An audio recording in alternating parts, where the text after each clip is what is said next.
хэдэн гишүүн санаачлаа зү. Тий. 20 лөө. Энэ эрүүгийн нэмэлт өөрчлөлтөөр ямар зарчмын өөрчлөлт байна? 5 асуудал хөндөж байгаа. Эрүүгийн нэмэлт өөрчлөлтөөр боловсруулаад бараг жил хагас болж байна. Одоо яг өнөөдрөөс 90 хоног баг шахам 9 сар биш 90 хоног боллоо шүү дээ. 9 сарын өмнө хилцүүлэг хийжсэн байлээ. Хуульчтай холбоон дээр бас хуульчдыг цуглуулаад шүүх прокурор янз бүрийн хүмүүс цуглаад яг энэ асуудлаар. Тэгээд 9 сарын дараа дахиад хилцүүлэг хийж байна. Ер нь бол 3 чуулганд амнаж байна. Тэгээд хилцэгсээ шийдэж чадахгүй л ингээд наашаа цаашаа ухраал байж байгаа. Ер нь тэр 5 зүйлийнх нь хамгийн эхлээд юу байсан бэ гэхээр хол мэдээлэл тарах гэдэг эрүүгийн гэмтэрэг байна шүү дээ. Тэр гэмтэрэг дээр ер нь бол эрүүл рүү орсноос нь хойш дандаа улс төрчид төрийн албан тушаалтнууд өөрсдийнхөө одоо ажил хэргийн нэр хүндэд талдлаа гэдэг байдлаар өөрсдөө шүүмжлүүлэхгүй байх, өөрсдийг нь одоо ажил хэргийн яаж хийж байгаа асуудлаар олон нийтийн хилцүүлэг өрнүүлэхгүй байх зориулаад хаалт болгож ашиглаад байгаа. Тэгээ сүүлдээ юу болж хойрсон гэхээр тэрнээс бүр хайлаад төрийн байгуул өөрөө гомдчихсан. Уул нь бол эрүүгийн хуулиар хувийн эрх хэрэгчлээ нэр төр алдруудыг хамгаалах зорилготой байсан чинь сүүлдээ төрийн байгууллага ажил хэргийн нэр хүндэд талдж яах гэдэг байдлаар иргэндээ гомддог болоо, иргэнээ дууддаг болоод шүүхийн нэг хоёр шийдвэр бүр гараад тэгээд энэ бол арчилсан үндсэн хууль төхийн улсад бол байж боломгүй зүйл байхгүй юу? Арчилсан үндсэн хууль төхийн улсад чинь ер нь бол иргэний нэр төр гэж байхаас, хүний нэр төр гэж байхаас байгууллагын буюу тэр дундаа төрийн байгууллагын нэр төр гэдэг ойлголт бол байхгүй. Хоёрт нь иргэнээсээ илүү нэр төртэй, эрхэм үнцэнтэй албан тушаалтан гэдэг ойлголт байж болохгүй. Яг бол иргэд эрх хэрэгчлөөгөө илэрхийн тулд энэ төрийг байгуулад тэр иргэдийн өгсөн мандатаар тэдний шилжүүлж өгсөн эрх мэдлэр иргэндээ үйлчлэхээ зогсож байгаа хүн эрхнийхээ дээр гар зогсоод миний нэр төр халдашгүй би одоо гомдоод байна намайг ингэж муу хэлээд байна гэдэг байдлаар хандах юм бол тэнд арчилсан засаг угаасаа байхгүй болчихж байгаа байхгүй. Тийм учраас ямар ч байсан энэ эрүүгийн хуулийн энэ хэсгээс тэнд дурдсан хуулийн этгээд гэдгийг ард төрийн байгууллага орж болохгүй гэдэг байдлаар тайлбар хийгээд өөрчлөх гэж оролдсон. За тэгсэн сая үндсүүлээс цэцээс шийдвэр гаргачлаа. Үзэл бодлоо илэрхийлэх болон иргэний өөрийнх нь одоо эрхэм чанарт одоо энэ зохицуултад зохимжгүйгээр нийцэхгүй байна гэдэг байдлаар гарчлаа. Тэгэхээр энэ эрүүгийн хуулийн заалтанд төрийн байгууллага орох битгийл одоо төрийн албан тушаалтан эрүүгийн хуулиар өөрийгөө хамгаалах боломжгүй болгоод ингээд хасчихж байгаа. Тэгэхээр эхний одоо хуулийн өөрчлөлт маань жоо ач холбогдол байхгүй болчихлоо. Цэцэн шийдвэр зүү гарч байна. Зүү гарч байгаа учраас одоо цэцэн шийдвэр хүлээж аваад энэ хуулийн зохицуултыг оронгоор нөөцлөхөөр аргагүй болчихж байна. За хоёрт нь үзэл санааны маягтай, үнэт зүйлийн маягтай нэг том өөрчлөлт орж байгаа. Тэр нь гэмтэргийн нийгмийн аюулын шин чанар, нийгэмд аюултай гэдэг байдлаар хэмжих гэж оролдоод байгаа. Орчин үед эрүүгийн хуулийн бичиж байгаа гэмтэрүүд дандаа шинжээр нь тодорхойлдог болсон. Зарим гэмтэрэг зөвхөн хувь хүмүүстэй холбоотой хувийн эрхийг хамгаалах зориулсан байдаг. Зарим гэмтэрэг олон нийтийн аюулгүй байдлыг хангах зориулсан байдаг.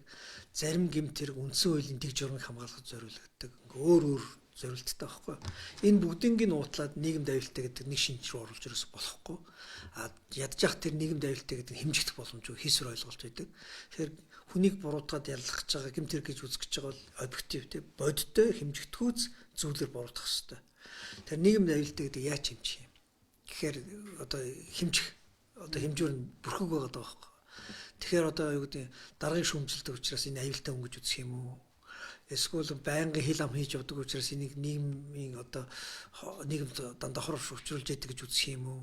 Эсвэл ингээ олон нийтийн одоо гоо зүүн одоо харж байгаа өнцгөөс ариу өөрөөр өөрийгөө хувцалсан байгаа нь одоо нийгэмд аюултай этгээд байна гэж ойлгох юм уу? Энд чинь ингээ хэмжигдэхгүй зүйлийн ард хин эрх мэдэлтэй болдог гэхээр албан тушаалтанд л эрх мэдэлтэй хамгийн том эрх мэдэлтэй хүн л өөрийнх нь дур зоргоор амьлах боломжтой болдог байхгүй юу. Тэгэхээр хүнийг ялдаж буруутгах гэж байгаа хуулинд ийм хэмжигдэхгүй ойлгомжгүй ойлголт орж болохгүй.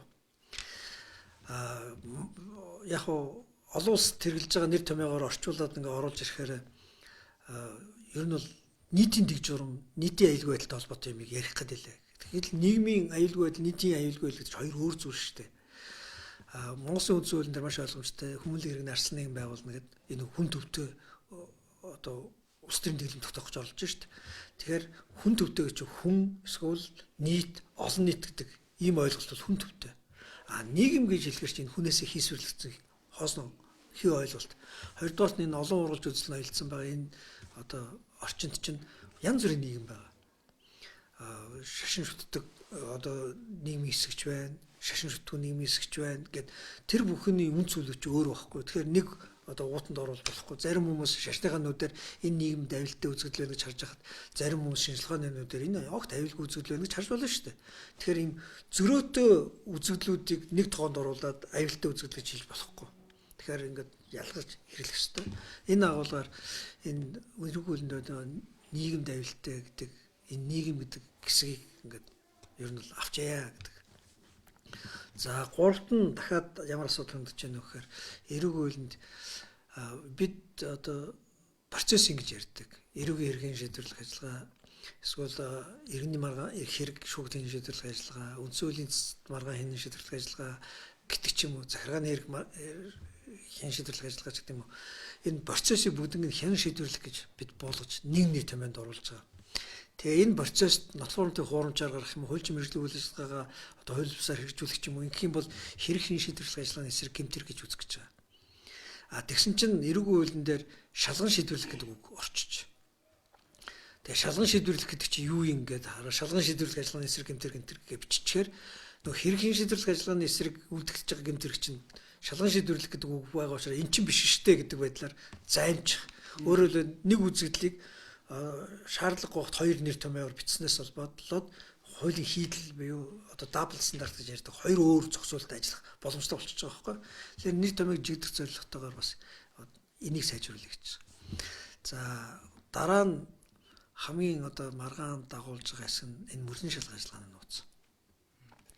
Мөрдөн шалгах ажиллагааны нууц гэдэг зүйлийг уул нь энэ албан үүргээрээ мэдсэн юм уу эсвэл энэ үйл ажиллагаанд оролцсон хүмүүстэй одоо энэ нууцыг хадгалах үүрэгтэй болохоос биш 3 сая 500 мянган иргэн хүн болгон энийг хадгалах үүрэггүй байхгүй.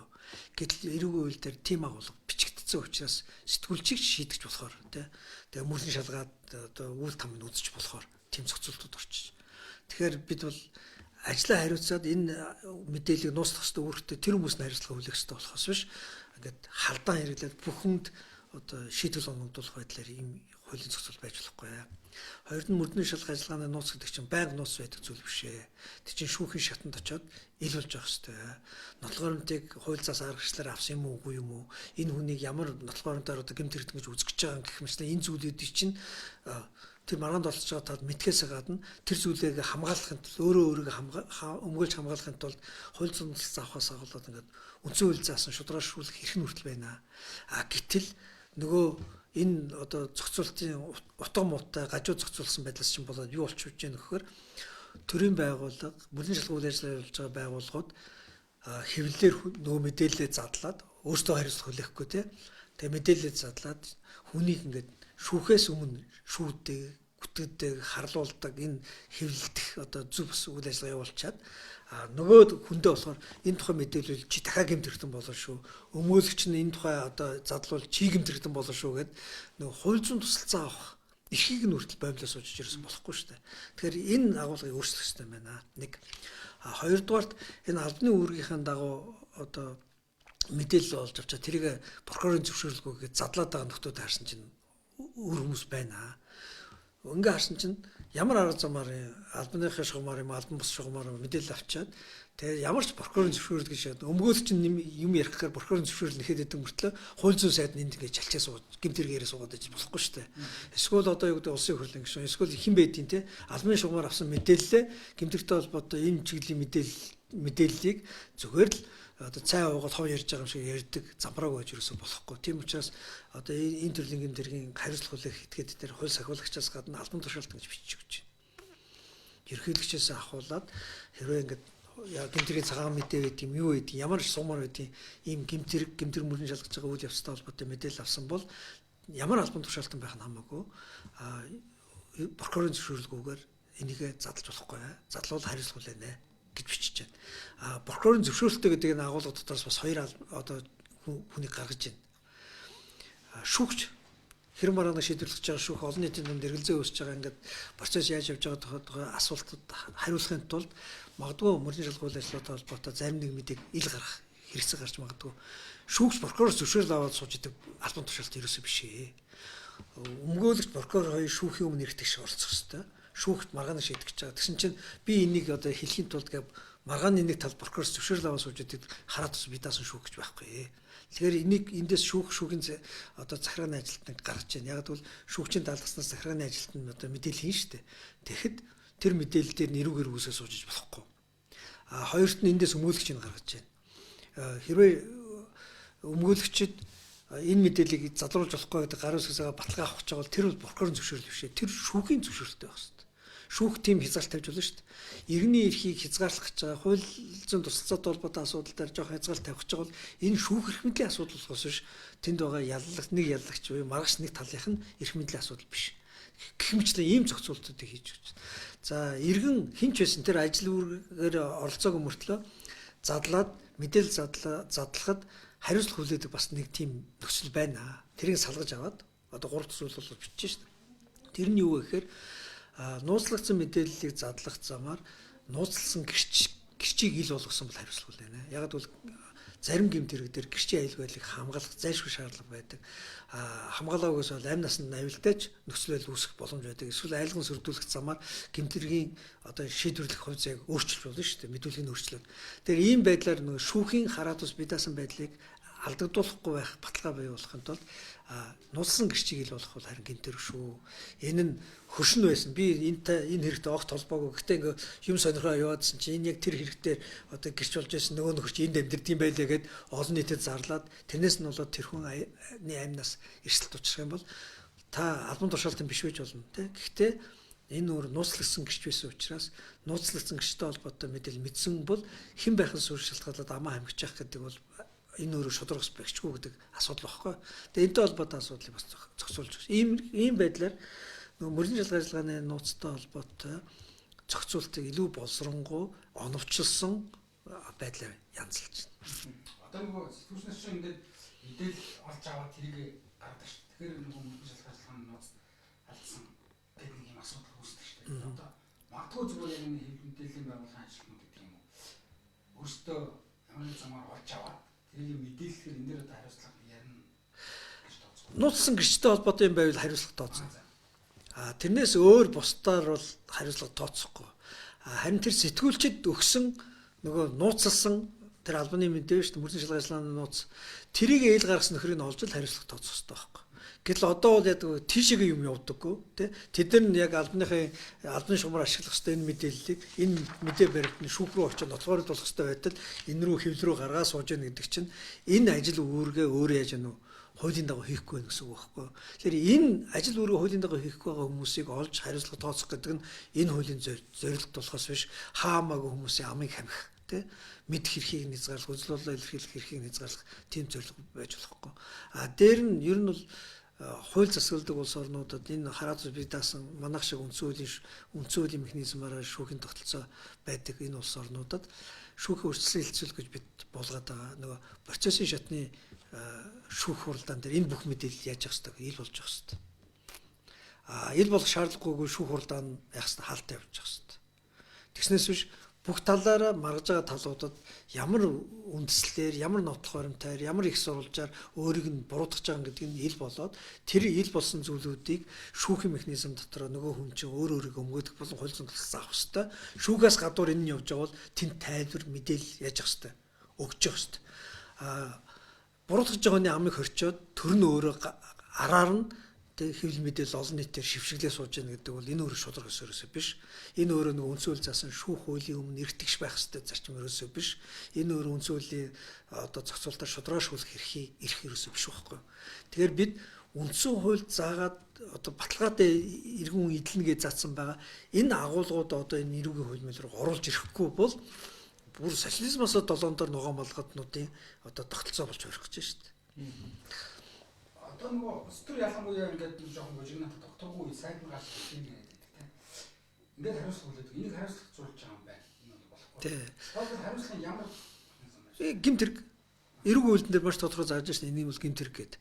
А энэ өнөөдрийн сайд төрсэн одоо юу ерөөсөө биш. Энэ би түрүү хэллээ. Энэ хуулийг жил хагасын өмнө боловсруулсан. 3 чуулганы өмнө тэ одоо хилцүүлэг рүү оруулсан вебсайтаар тавьсан. Тэгээ өргөн барьсан хаа байгаа одоо хавар өргөн барьсан. Одоо хилцэсгээ шийдэх гээд 2-3 чуулган гээд даваа явж байгаа байхгүй юу.